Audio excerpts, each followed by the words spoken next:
few strategists or party members who want to have say in policies. So actually, it does usually lack some kind of consultation. It's very top-down. Their purpose is to get your votes. So it's a very vested interest, but ours is different. We want to present the real voices. It's bottom-up approach. We go to everyone, communities, to get the voices. Last time we also have call for proposal. We did get about 300 proposals. So we give credits to people who give the ideas. So we put the names there. They want to be identified. So we say that this document, you can still find this and download this, although it's 5 years ago, the voices. Many are still very relevant. You read it, it's like, government, a lot of things still not been done. Like this is what people still want to think, but we haven't seen anything yet. Okay? Next. Our purpose is to build a broad, inclusive social coalition among people, among the NGOs, even the academia. So that's why we say we come to this platform, Manifesto Rakyat, to do this, and we cherish the idea ownership, because I think any good ideas, innovative, creative ideas, actually can those policies in the framework. We should get out of the box to look at the problems comprehensively. And one thing also about Manifesto Rakyat is today we have a press conference, and we will continue to do so in the roadshows and more discussion to have active engagement with people, just to persuade people about, well, we do have very good ideas. Next.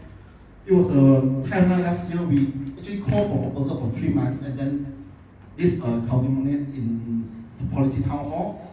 Because all these proposals will give it to us, we will let people to meet up and discuss, deliberate, then only we will put it into the paper. So it's not just like whatever you submit, you will get published. It's not like that. We also appreciate the process of discussion, deliberation. We believe that voters, rakyat, have the nationality to do so. And next, we launched it in 2022 before the general election. You can see some pictures, some old faces here, and we did get some kind of coverage at the time.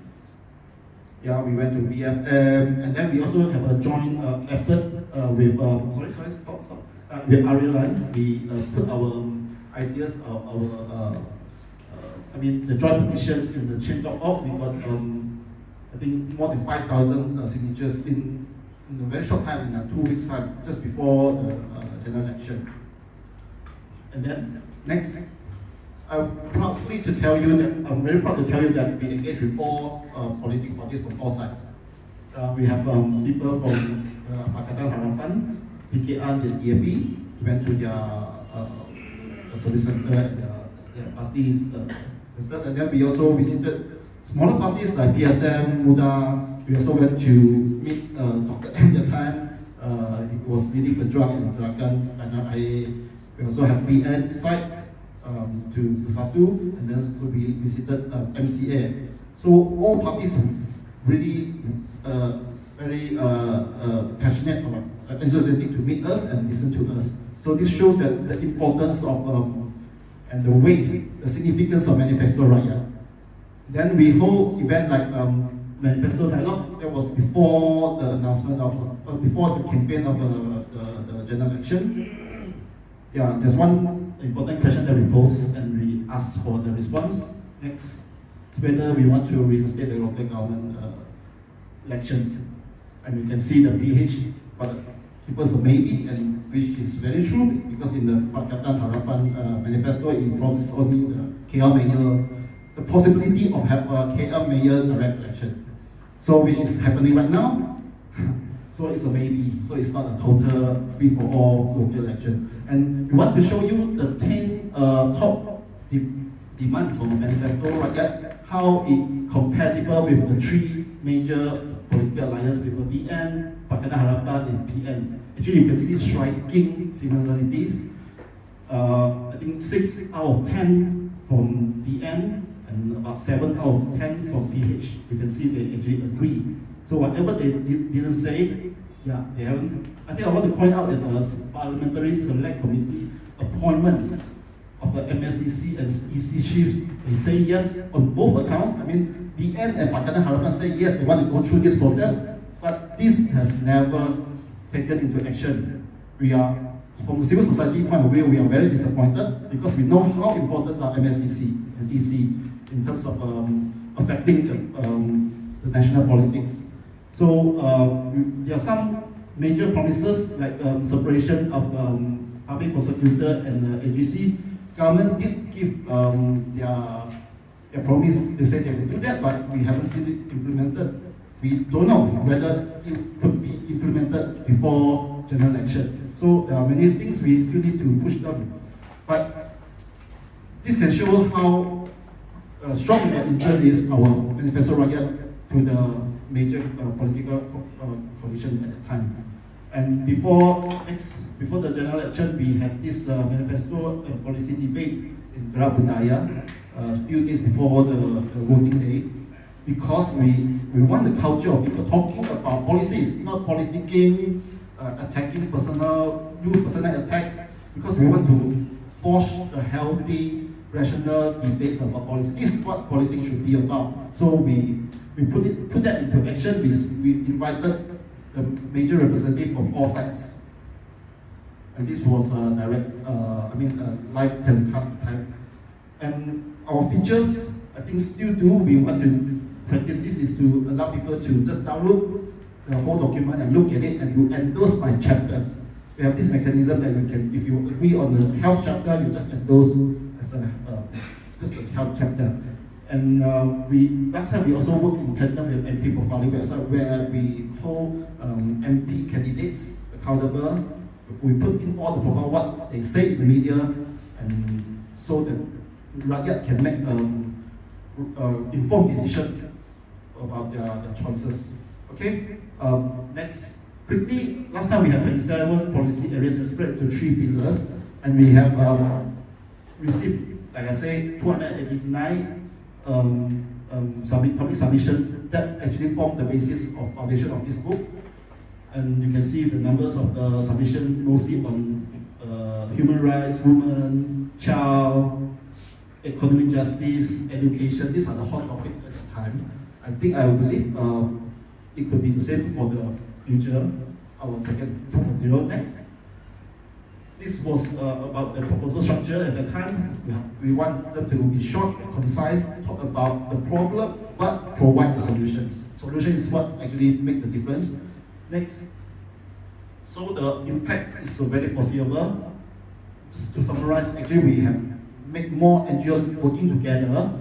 We got some kind of attention, and people love about some ideas contained in the manifesto. And actually this gives new perspective to the political parties, and they adopted in their manifesto. Okay, next.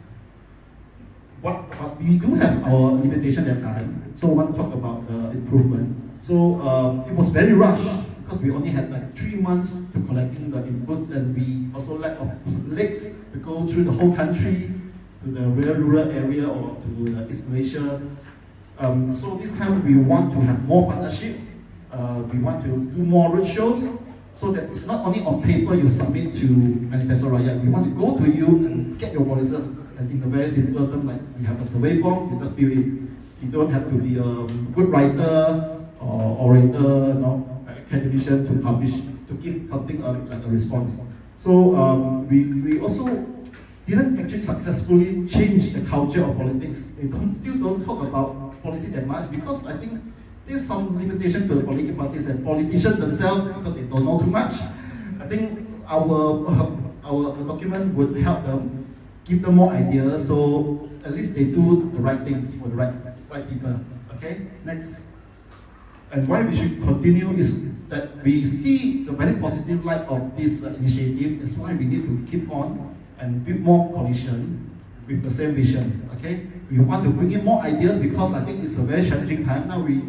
5 years ago, we don't talk about AI, we don't talk about data center, we don't talk about a lot of things, And now also there's a revival talk of using nuclear energy as our source of power, and this is actually worrying many among us. Yeah. So I think it's still worth to keep pressing on, because public sentiments have changed, so we want to help those people actually affected. Okay, next up, we have some kind of a structure. We want to implement that with clearly difference of the decision-making, operation, and the most contributing one is in the working group, where we have the policy coordinators, like 2 policy areas. I will show you. I will introduce you to Manifesto Rakyat 2.0, the 4 pillars of the Manifesto Rakyat 2.0. Being people and society, people's rights, people's well-being, and people's institutions. And I want to show you about the design of the logo. We continue from the 1.0, we use purple, because this is not the color currently adopted by any major political coalition. And we want to be seen independent. If we use the BN blue, you will see that we are biased, or the pH rate, we don't want that. We want to see it as independent. And also, purple is usually for the women's rights movement color. So we want to be inclusive. We want to show that we are really inclusive. And why is it a sphere? In Chinese we say 团圆, must be around. And we are united in Malaysian color. You can see it's a 4 Malaysian color. And we are under the symbols of our nation. So we want to hope that this initially go out to gather people's voices based on the nation building sentiments. We want to see a better Malaysia. I just want to talk a little bit about the design of the logo and then the 4 pillars. Let's straight up to the 4 pillars. First, introduce you the peoples and society.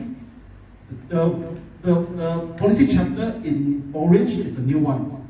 Because I remember last time when we went to EAP HQ to talk about our Manifesto Rakyat, they find the whole book, couldn't say, hey, why there's no mention about senior citizen. They're very concerned about aged care. So I think it's fair, it's very fair criticism, and we find someone who actually expert in the area now helm this senior citizen chapter. Also, we expand. Last time we only have Sabah and Sarawak chapters. Now, because we really cherish local democracy, we want to look at local issues. We also want to expand, talking about Klang Valley issues, Northern Peninsula, Southern Peninsula, and East Coast. So we hope we can get submissions and inputs from this region, and we have also marginalized vulnerable communities. We also talk about nation building, which is a core mission and principles of GPM. We want to talk about racial harmony, religious harmony, and unity and diversity. This is the people's and society policy pillar. Next up, we will have a people's right. Citizenship is the new policy area, but actually it's a combine from some of the area last time, because we talked about stateless people. So now we have focused on talking about just the citizenship. Human rights, freedom of expression, and labor, these 3 are very fundamental, very basic rights policy area that we want to talk about. Next, people's well-being. Economic development and justice is a new one. In the last edition, we only have economic justice, and many business people actually talk to us saying that we want to talk about how to make this country develop, talk about development, sustainable development, and how we can do that. So now we have this economic development and justice. We still want to put the social justice in there to remind people that we want a balanced one, just not all for making money, but talking about people's rights and welfare. Yeah? So we also have a housing, actually separated from the economic justice last time. Now it's a standalone policy chapter, people's well-being. Lastly, Manifesto Rakyat. Next, we are for institutional reform. We are very serious about that, and actually the defense and national security also should be in orange also. Yeah, it's a new area, because when we went to Bersatu and Berjuang, they are very they take very seriously about this policy, and they couldn't find anything about the national security and defense. I think it's also very fair criticism. We take it on board. That's why we show improvement this time. We find people who knows about this stuff to handle the policy. Now we have this defense and national security together with the anti-corruption, parliament, judiciary reform, and electoral system. Okay. Yeah, basically 2 policy coordinators for each policy area. You can see that we have 37 areas right now. It's a very huge team. It's a very, more than 70%. Yeah, so their roles is very important because they are the heartbeat of each policy area, because they know people from the community, they are experts, and they're working a long time on that area. We actually very decentralized for the working group. We respect the policy coordinators in their own right and the capability to reach out to people. So we hope the best for the whole team to collect the required inputs to make our Manifesto Rakyat greater for the next term. Okay, yeah. So what we can do right now is we already we still use the template to collect the long policy submission, 400 words one. But I think by today you can see the press statement also. I will show you the link. We already come up with a survey form that you can simply put in your opinions. Yeah, you can sign up to 5 top issues for particular policy area of your concern. Yeah, and suggest. We will place the importance in the suggestion of how government can do better. Okay, how to solve them. Yeah. So we will also, when we go to the roadshow, we'll print it in the physical copy so that this will not disadvantage the digital illiterate people. Okay, and we'll promise we'll do more roadshows, forums, and meetings just to collect all these voices. Not all are good writers, but they can speak, right? So we have to document all these inputs. Okay, so let me introduce you to the next one. Calling for proposal. All these are set up. The Chinese and Tamil still need to have some tweak, but the English and Melayu one is already there. You can just type in and then start giving your inputs to us. And yeah, the input you can, this you can always go back and update the form because it will be safe. For 4 pillars, you can choose whatever policy of concern. If you need to comment more, you can submit another response again. Yeah. So in the way we aim to collect more and more ideas from you in your preferred language. So people are very, they are more comfortable with Chinese. They can use just the link in all Chinese. They can just type in Chinese. In the end, we will compile it and call you to our policy town hall to discuss together with everyone. Okay, next. This is our tentative timeline. Now, we call the press conference today. From now to 31st of July, which is the deadline for the submission, we will do all the campaign to collect the inputs, all the voices. And by the end of August, we need like 2-3 days to do the policy town hall. We gather people together and we discuss, deliberate their proposals. That will be like a month after the closing of the submission. And then we will go through drafting up the chapters, and hopefully by first quarter or second quarter of 2027, we'll come up with the Manifesto Rakyat 2.0. We'll call press conference again. Of course, hope we are not too late for that because who knows? But for the next general election, they need to be called by November of 2027. So if we can come up by before May, should be okay time, very comfortable. We can also engage with political parties and everyone with the real documents, with the inputs and compilation from the people. So yeah, we do expect G16. We do want to talk to engage with political parties. We will count on you giving your best inputs, and the policy coordinator will do our best to make it into a very relevant document, which is very significant and impactful. Okay, I think that's all for me.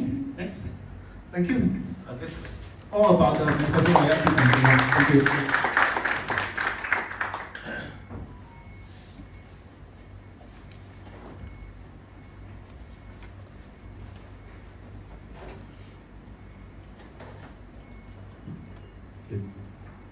Thank you to Dr. 𝗟𝗓𝗓𝗡 for introducing the Manifesto Rakyat 2.0, where we look forward for the Rakyat to give their inputs to enhance the manifesto so that you can take up in a different layer and submit, bring up before the general election 16.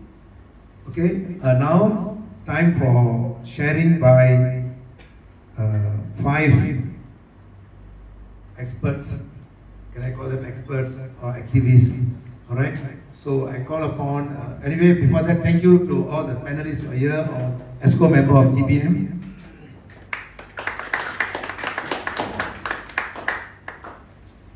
First, I call upon Saudara Faizal Aziz to take your seat, followed by Saudari Asha Dalila.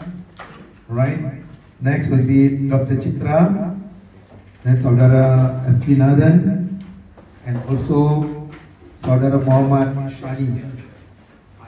3 of them can sit there, 2 of them here. And I think Mr. Stanley also can sit here. We have space, no issue.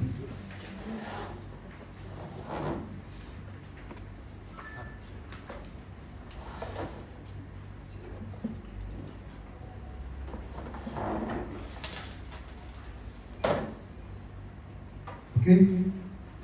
Now, time for us to listen to the speakers today on the performance of the current government, and where we put up our Manifesto Rakyat 1.0 before the last election. And then now time to evaluate whether our Manifesto Rakyat has been fulfilled by the current government. Okay, so first I call upon Saudara Faizal Aziz, who is the chairman of 𝗟𝗓𝗓. Okay, his pillar will be People's Institution. Thank you.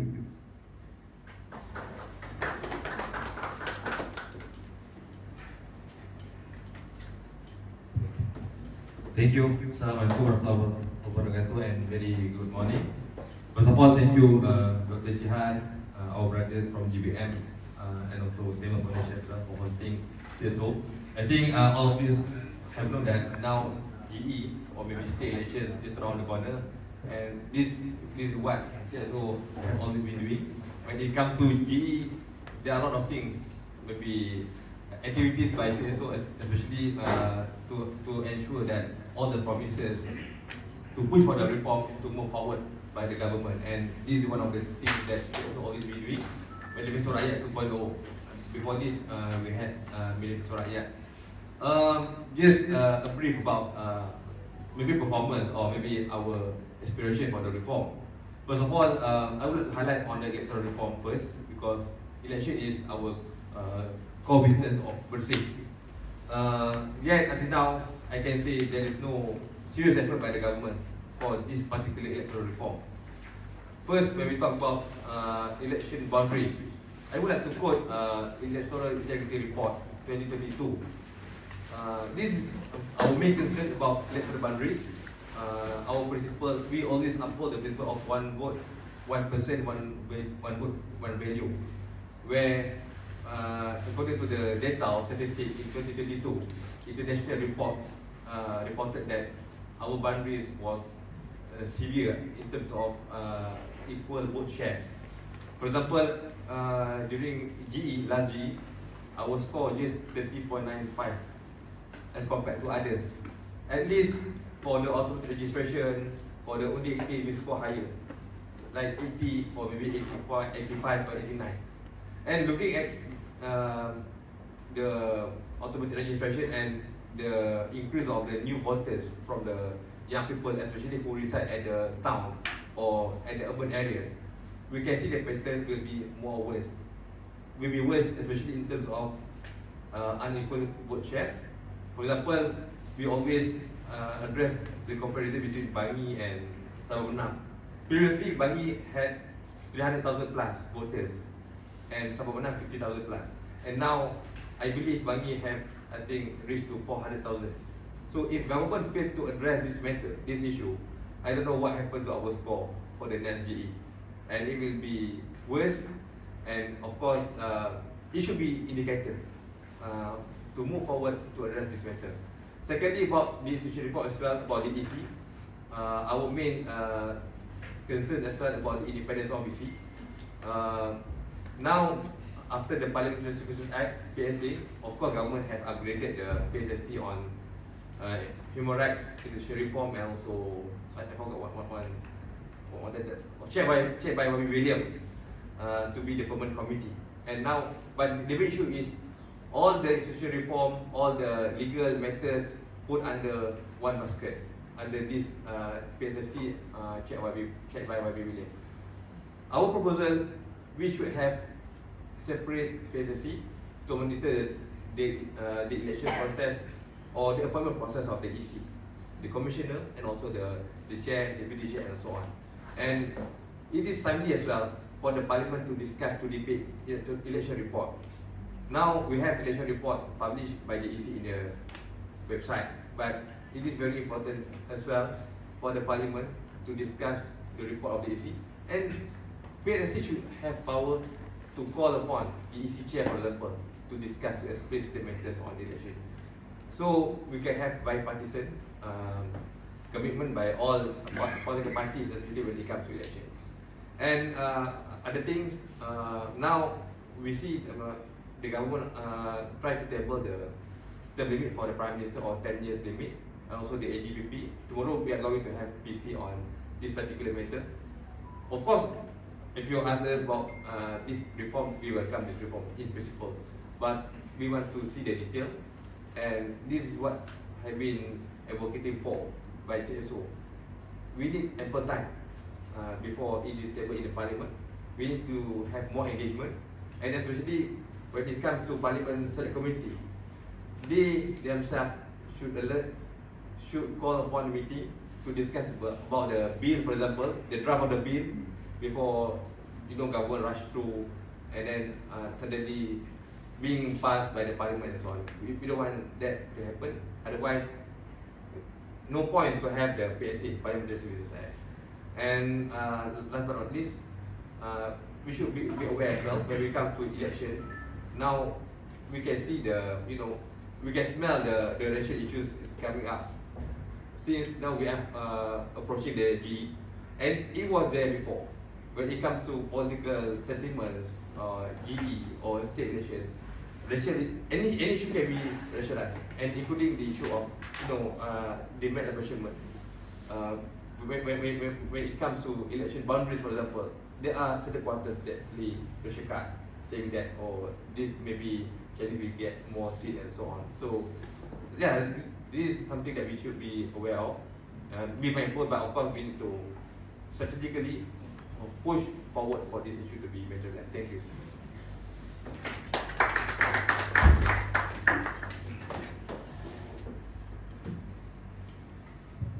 Okay, thank you, Saudara Faisal Aziz.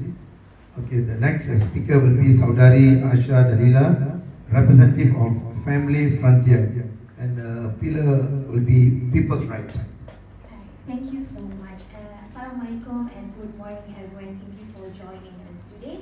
I'm Aisha Dalila from Family Frontiers, and today we are sharing the following statement where Family Frontiers acknowledges the Madani government's manifesto promises on citizenship, calls upon governments to fulfill unmet promises. Can you hear my voice? Okay. So, Family Frontiers welcome the passage of the landmark constitution amendment granting Malaysian mothers the right to offer citizenship on their overseas born children on a prospective basis. And we know that scheduled implementations on June 2026 and appreciate the government's efforts in approving many long-pending citizenship applications that had left my families in prolonged uncertainty. However, we regret that the amendment was not made retroactive, while the federal tax settlement provide pathway for overseas born children below the age of 21 to apply for citizenship by registrations. This remedy remains limited. Most regrettably, the Citizenship Amendment Act 2026 leave unaddressed the situations of adult children of Malaysian women who were denied the opportunity to apply for citizenship as children solely because their Malaysian mother were historically denied equal citizenship rights on similar basis as Malaysians men. And these adult children of Malaysian women continue to bear the lifelong consequences of that discrimination and injustice that remains unresolved. So to build on this positive momentum, Family Fighters calls for the full realizations of the government's commitments under the GE15 Manifesto, including 1. Full implementations of the Constitutional Amendment Act 2025 as committed by June 2026 for citizenship by operations by law to the overseas born children of Malaysian women on the same basis as Malaysians men. 2. Automatic citizenship for elderly Malaysians aged 60 and above with Malaysian children as committed in the GE50PH Manifesto. And 3. Comprehensive reform of citizenship and immigration law and practices to eliminate gender discriminations, including the withdrawal of reservations to Article 9.2 of CEDAW and Article 7 of the CRC, and upholding Article 8.2 of the Federal Constitution, which guarantees equality and non-discrimination on the basis of gender.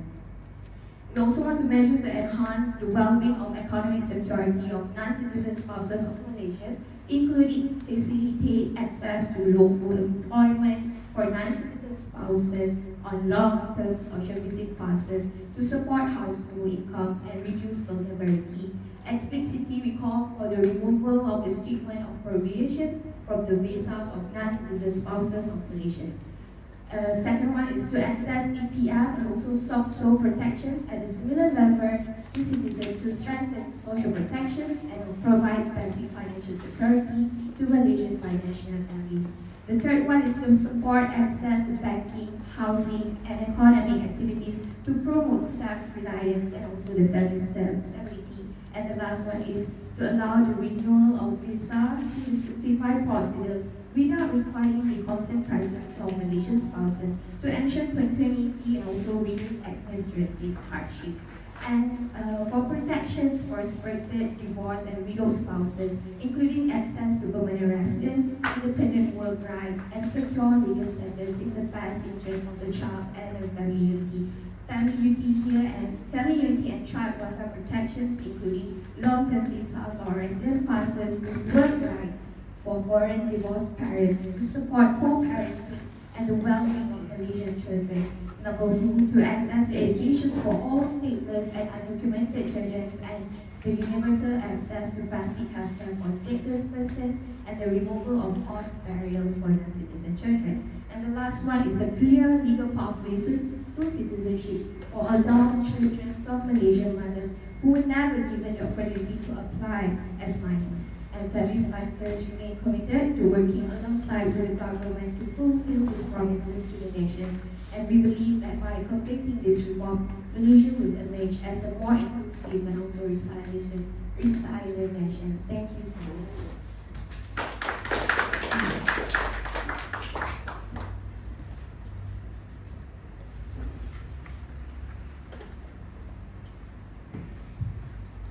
Thank you, Saudari Asha Dalila, the representative of Family Frontiers. Next, I call upon Dr. Chitra Adiyodi, the General Secretary of EWRF, and the pillar that is going to speak is People's Well-being. And education. Thank you, Mr. Abhinav. Good morning, ladies and gentlemen. We are here because most of us are thinking adults. Okay, the manifesto has come about because of GBM and the thinking adults there. So I would say that education is the underpinning element of change. Okay? So education is a very important part of all these changes that we are talking about. And to come up with quality education, to come up to get students who are thinking from the time they go into preschool, primary, secondary, university, we need quality education. We need quality teachers. And Manifesto Rakyat 2.0 has stressed a lot on quality teachers and how to ensure that we have quality teachers. Okay, that was one of the important pillars in the education pillar. Okay, so there are 7 here, and currently, I'm sure all of you know about the Rancangan Pendidikan Malaysia that was launched earlier. Some of the items have been taken from the Manifesto Rakyat. Some. Okay, like for instance, I would say school autonomy. It has been stressed in the 𝗟𝗏 strategic, and under strategy 3, it has been stressed that schools have to be given more autonomy. But this has been, introduced by MOE for many years already. But our issue here is not the introduction, not the idea coming up. Our issue here is implementation. Okay, that has also been stressed in Manifesto Rakyat. Implementation has to be monitored. Last week, I think a few NGOs sat together to go through the Rancangan Pendidikan Malaysia. Okay, so a lot of things have been said, but very little on program implementation, monitoring, and evaluation. That has been left out. Who will monitor and who will make sure what is stated at the top level is implemented in the schools without any interference? Alright? We are still talking about students who have issues with literacy. Schools with very few students have half of them with literacy issues. Has that not been monitored? Has that not been reported? And why? Alright? And we have levels in education. We have the MOE, we have JPN, Jabatan Pendidikan Negeri, and we have PPD. What are their roles? How are they doing the implementation? So these type of things has not been ironed out, and it is still going on for many years. And I would also like to talk about the physical and mental health. Okay, that was stated in 𝗟𝗏 strategic 2. I'm just pointing out some of the pertinent issues, which was also mentioned in Manifesto Rakyat 2.0. So physical and mental health is in 𝗟𝗏 strategic 2 under strategy 4. But when it comes to exams, no PE lesson in school. We have maths extra class, we have English extra class, we have BM extra class.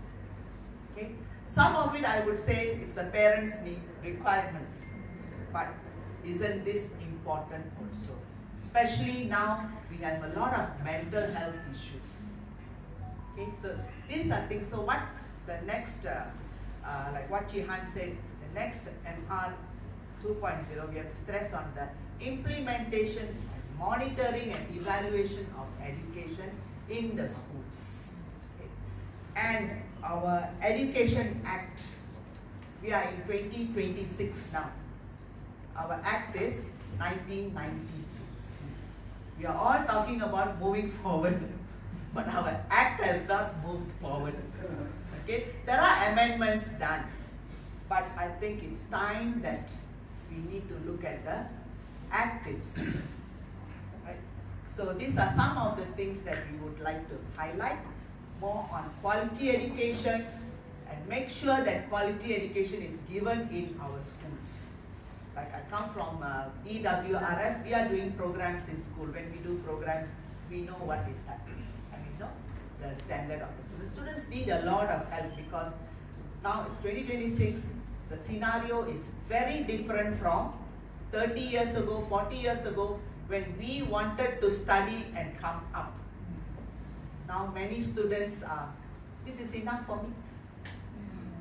Okay, so I close my short explanation of quality education. The need for quality education, the need for program evaluation, what is happening in school has to be evaluated, okay, by the MOE divisions and the public also. Thank you.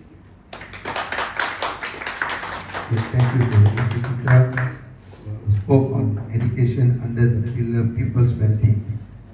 Alright, next I call upon Dr. S.P. Nathan, Secretary General of GBM.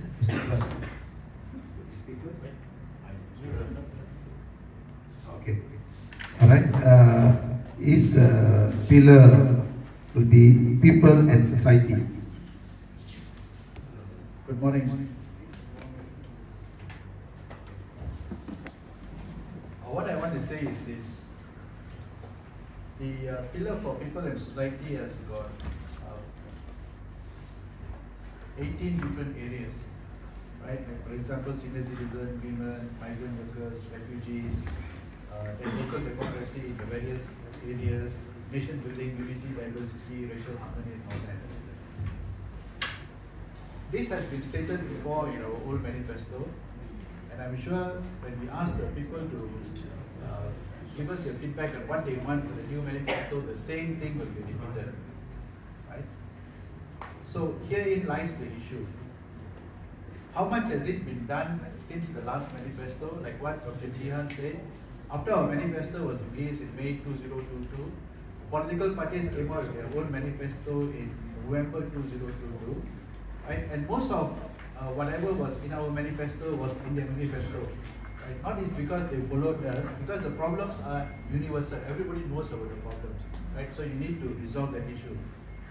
What is lacking in this overall scenario, like what Dr. Chitra mentioned, is that the measurement of it. The voices have come out and said what they desire, right? The question is that desire being fulfilled?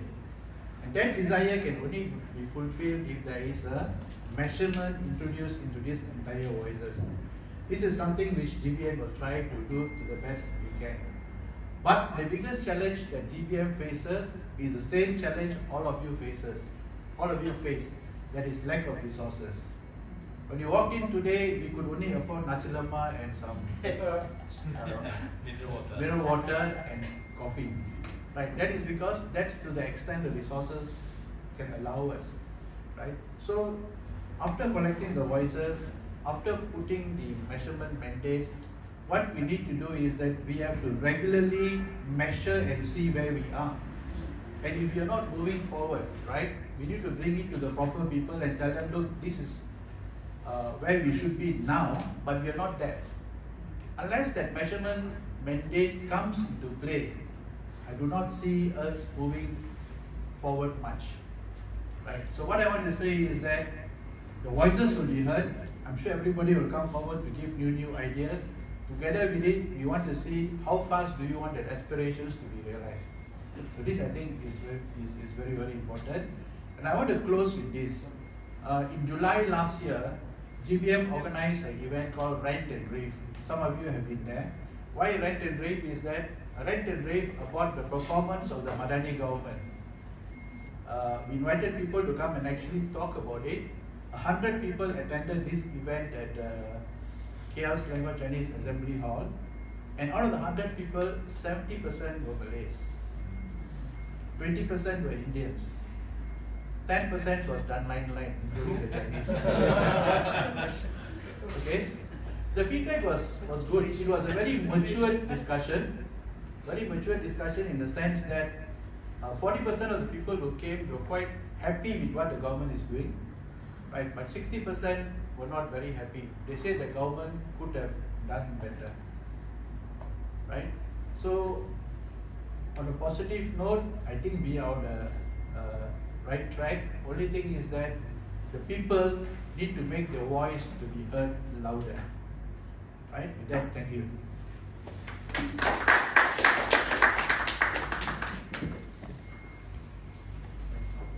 Okay, thank you, Nathan. Next, call upon Saudara Muhammad Shani from Sustainable Development Network Malaysia, and his area of sharing will be land and environment. Thank you, Mr. Chairman. Salam sejahtera. While the government has articulated commitments to climate action, biodiversity protection and energy transition, implementation gaps remain significant. Here, I just want to elaborate climate action. What is climate action? Only three. Reduce fuel consumption, reduce waste disposal, and conserve the forest. Only three. Reduce fuel means you have to reduce petroleum usage, and number two is waste, meaning we shouldn't consume which creates waste like plastic, So today I came for the breakfast all plastic. So I have to say, no, we have to start. We cannot be saying 2015, 2050, 2050. It's today, now, us have to do it. Okay? Implementation gaps remain significant. Environmental governance continues to be constrained by weak enforcement, fragmented institutional coordination, and development priorities that often override ecological sustainability. Deforestation pressures, land conversion for extractive activities, river pollution, and unsustainable mining practices persist despite existing legal frameworks such as the Environmental Quality Act 1974 and the National Forestry Act 1984. Environmental impact assessment, though mandatory for prescribed activities, are frequently criticized for limited transparency, insignificant public participation, and weak post-approval monitoring. I was involved in this EIA evaluation panel in 80s. Maybe you all don't know, 80s. And it was evaluating a paper mill in my locality. I'm from Pahang, Mentakap. They built a world-class paper mill. And when we questioned the local authority, why you approve it? I mean, they are doing a EIA evaluation, but the local authority already approved the mill. And the local authority replied, we thought it is a wood-based industry. No, paper mill is a wood-based industry. I mean, that's why when there is no lack of consultation, they assume things which is not really true. Okay. Okay, Malaysia has pledged to maintain at least 50% forest cover and to reduce greenhouse gas emission intensity by 45% by 2030 relative to 2005 level. Again, the 50%. It was pledged during the 1989 Langkawi Declaration. Then we repeat the pledge in Rio Summit in 1981. And every National Land Council meeting commits to that 50%. You can go and read the minutes of the National Land Council meetings. It is there, the 50% forest cover, meaning every Prime Minister who chairs the National Land Council meeting knows about it. But, I mean, don't they worry, when they can't find the forest anywhere? But they read, oh, we maintain 5% forest cover. Okay, this is the commitment. No, internationally, we already committed. So, however, without stronger state-level compliance, independent monitoring, and clear accountability mechanisms, these commitments risk remaining aspirational. No? A critical concern is the government structure itself. Natural resources fall largely under the state jurisdiction, yet the state government decisions must strictly comply with all existing federal laws, national policies, international obligations, and constitutional protections. Development approvals cannot selectively disregard environmental safeguards or human rights standards, including the rights of indigenous people, local communities, to free, prior, and informed consent.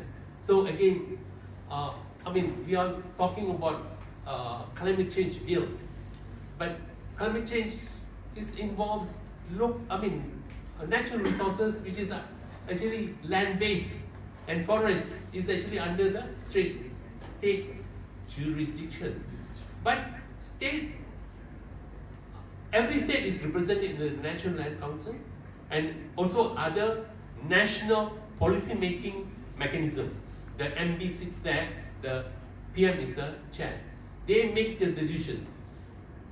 But whenever the state alienates land or change land use policies, what's actually seen is it doesn't comply with national policies. Again, we already have a cutoff point for planting of palm oil. After 2020 December, no land can be open for oil palm. But yet, state governments come out with EIA for opening forest land for planting oil palm. How can that be? We have already internationally committed, no, we are not opening forests for oil palm, but it is happening. The other thing is that under MSPO, if there is a land grab, again, that land cannot be licensed under MSPO. That is actually provision, policy, principles under MSPO, Malaysian Sustainable Palm Oil, is that. But yet, all the orang asli land planted with oil palm is not actually complying to that principle, respecting the indigenous people and the local communities' rights.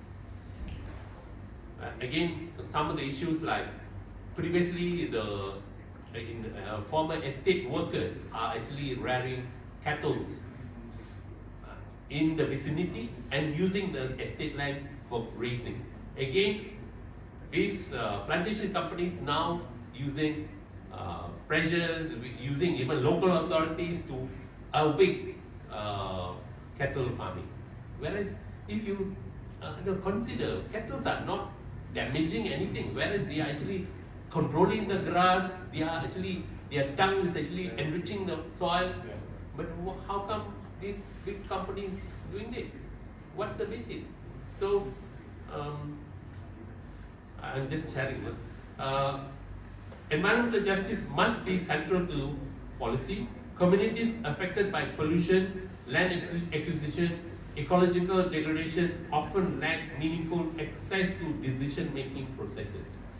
Again, MSPO, there is actually a dispute settlement mechanism, but the people don't know about it. Human rights, including the rights to livelihood, clean water, health, cultural survival, must guide all natural resource governance decisions. The lesson is clear: policy declarations without structural reform will not deliver ecological security. Manifesto Rakyat must therefore call for stronger enforcement and independent oversight. No? Yesterday, MECC issued a press release defending the boss. No, how can that be? No, within MECC there is no oversight mechanism or advisors. Transparent EIA. One minute, sir. Yeah, okay, finish.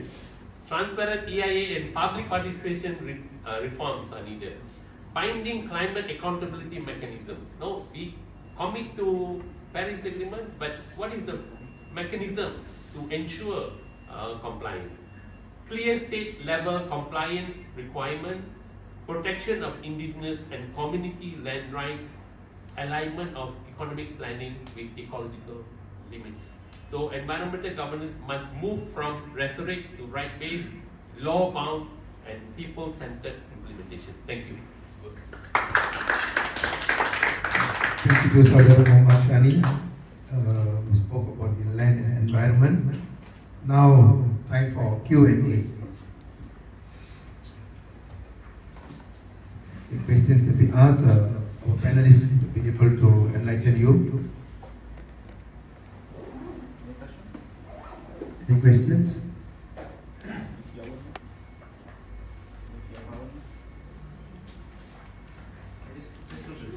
Only on what he spoke or all? Everything. General. General, yeah. Can be anything. I just want to share, I think during the run,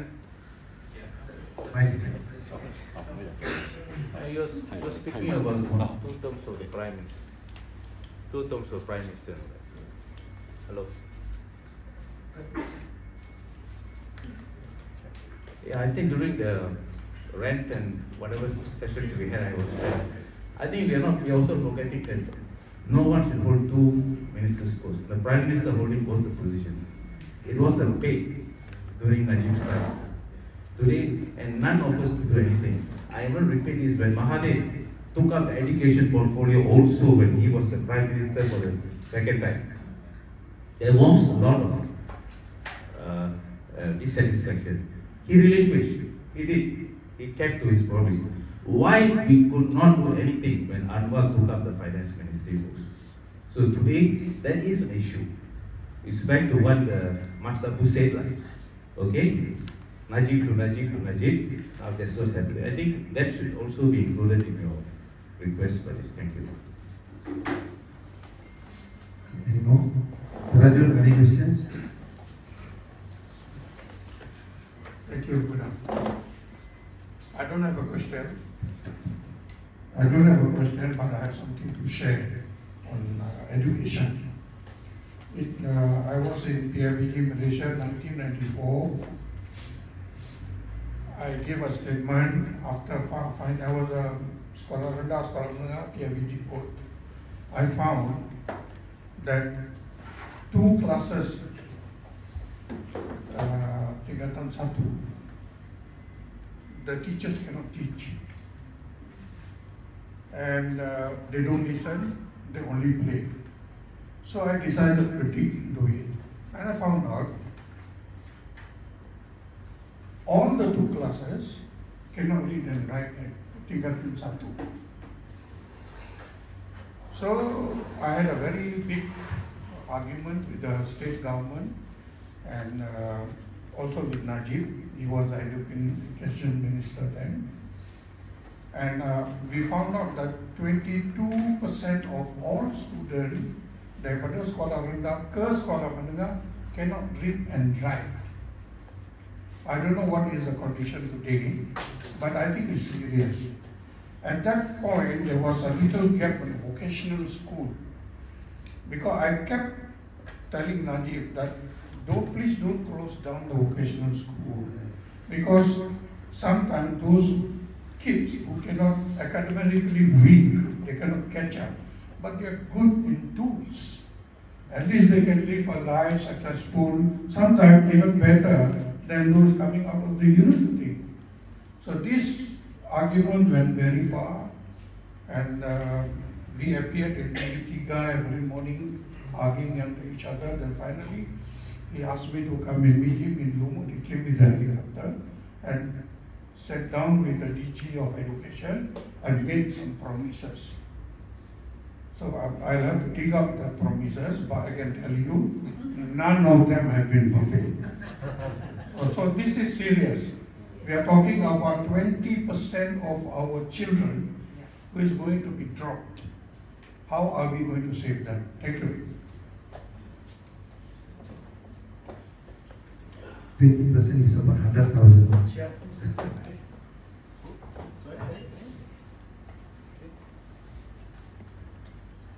Hello everyone, Assalamualaikum. This is Aga from North South Initiative, also refugee here.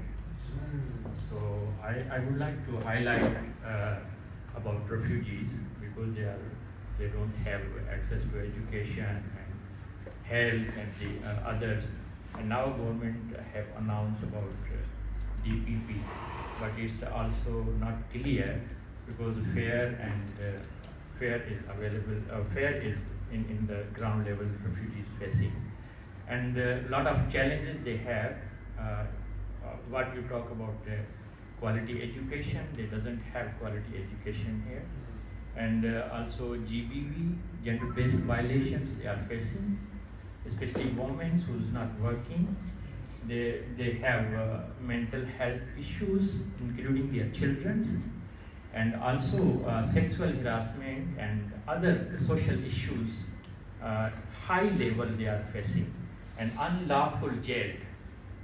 This is very important, unlawful jail, because they considered like they are illegal, but they are not, because they want to put their asylum with UNHCR, but they plead the guilty because of the harass and pressure, and then they're going to back harming their lives in their own countries, especially who's facing what you call the religious persecutions, at their countries, and very high level, which is government level also some communities facing from their own countries. So, so what about in your manifesto is included migrant or refugee, and what is your what you are raising for them actually? So please, yeah, just that. Thank you. Hello, I'm Mary Magdalene from Aliran. I just want to get some feedback from our experts on the field here, because I wrote a short article based on ICRAM's perception index, and I emphasized the need for more targeted sampling and more targeted studies to assess actual outcomes on the ground, outcomes of policy. So to pick up from Dr. Chitra, what you said about measuring actual outcomes, evaluating policy outcomes on the ground. And I called for greater engagement between CSOs, NGOs, and the government, because although it is the responsibility of the government to monitor implementation and do proper evaluation of their policy implementation, but NGOs who work at the grassroots level have a lot of information, input which they can give in. So I just am curious, of the representatives here, has there been any kind of engagement with the government? Because like Education Ministry, they even had at one time, I remember, they set up a online response kind of thing where you can go online and give your views and give your feedback. So I know Education Ministry did that, but I don't know how successful that was. Just one, if there's some, I just want to know what was your experience in engaging with the government? Are the avenues there, and have they been effective, or what are some of the problems, that kind of thing? Actually, next year, 2027, MOE is coming up with a new curriculum 2027. So before they came up with the curriculum, they developed the curriculum, they had a lot of sessions with various bodies. It was almost one whole year was spent on coming up with this, synergizing with various bodies, NGOs, experts, before they developed the curriculum. That was done. And there was also town hall sessions also, if I'm not mistaken. But now, like what I would like to inform you is, I think with Mr. Guna's permission, we've had one round of discussion regarding this new Rancangan Pelajaran Pendidikan Malaysia, and this will be carried forward. I think after discussing with other NGOs, this is going to have, we are going to have a session with the minister to see how it works. Maybe Mr. Guna can explain further. Okay. Last question. Last question. If no question, we can go to the next agenda. Okay, maybe following Chitra's statement, regarding the National Education Plan, there is an effort made to review or look into the plan, because look, the plan was just announced. I don't know how detailed it was discussed earlier, but later we want to discuss even further with other NGOs, stakeholders, and take it up to the ministry level. All right, thank you. All right, media, got any questions? To add on to that, once that has been discussed, we will look at what the Manifesto Rakyat says. The Rakyat's voice, what they want in education, and then align it with what Rancangan Pelajaran Malaysia has, and maybe make some suggestions to the minister. Time for media to ask questions. Any question from the press? Yeah, okay. For the MR 2.0, is this the survey will be done by 𝗟𝗏𝗡𝗚? No, I mean the the engagement. Any form of engagement. Any form of engagement. You can attend their parties. You can go to their house. You can actually call for events. You can even actually have some discussion or even any a forum over your own organization, it's okay to get the information back and the voices from people. Oh, I mean, how about the phone call? Is it being a phone call?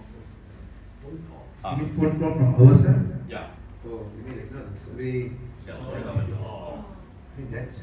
This is not really a survey. I mean, the current survey is through the electronic means, maybe the Google survey form. Yeah. But we can also distribute the physical copy, do a survey when we go to the communities, and we jot out manually and then we put it back to the relevant policy coordinators. So policy coordinator is the working group who do work to collect the document. Will there be any template where Yes. everyone can just One go is in the and survey form that I already showed the link, and another one is a submission form which you can put a more detailed proposal. template Multiple. guided one? Yeah, the longer one. Yeah. So currently we have two forms. Yeah.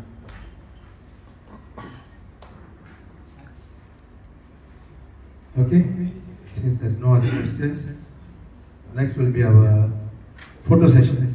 Okay, Yes. how are we going to go about? Get all of them to be here? Can I think we just move the table a bit from the light. Turn on the light. Yeah. And those who are in the working group issues and partners, you can stand in front. Stand in front.